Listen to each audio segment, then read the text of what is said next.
বাবা দেখো বাবা, তোমার সাথে যদি আমি এই পোশাকে মার্কেটে যাই তাহলে মানুষে খারাপ বল, মানুষ বলবো যে ছেলে এই পোশাকে আর বাবা এই পোশাকে আসছে। এই পোশাকে যাওয়ার দরকার নেই, এর চেয়ে তুমি যে মার্কেট করে নিয়ে আসো। বাবা তুমি এই পোশাকে থাকতে স্বাচ্ছন্দ্য বোধ করো তো বাবা, পোশাক কোনো বিবেচনা করো না, চলো বাবা তোমার এনে মার্কেটে যাবো।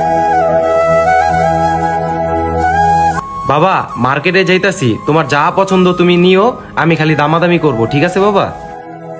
আচ্ছা ঠিক আছে, চলো বাবা। কি করতাছো মিয়া তোমরা? সকাল থেকে কোনো বেচা কিনা নাই, বনিবারটা নাই, এরকম যদি চলে তোমাকে বেতন দিমু কই থেকে? বাবা এই দোকানটাই দেখি কালেকশন ভালো আছে, চলো একটু ভিতরে ঢুকি। ইস, কি সমস্ত কাস্টমার যে আসে এখানে, এখন হলো বেচা কিনার সময় মুডটাই নষ্ট করে দিল। বসো বাবা, আর দেখো কি পছন্দ হয়। তুমি যেটা পছন্দ করে লোবা ওইটাই আমার পছন্দ করো তুমি। বাবারে প্রথমবার মার্কেটে নিয়ে আসলাম।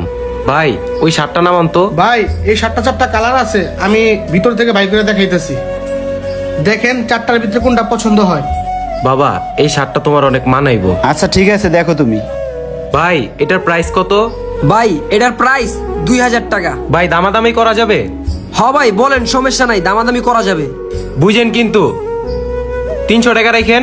ধরো মিয়া, 2000 টাকা শার্ট 300 টাকা করে অহে মিয়া। কত পারবেন আপনি একবারে বলেন তো। আপনি যদি লোন একবারে 1500 টাকা পারুম ভাই। না ভাই 1500 টাকা হইব না, যদি দেন তাহলে 500 টাকা দিমু। আচ্ছা ঠিক আছে ভাই, দেন 500ই দেন। ভাই শার্ট নিলাম আর চা খাইতে হবো কিন্তু।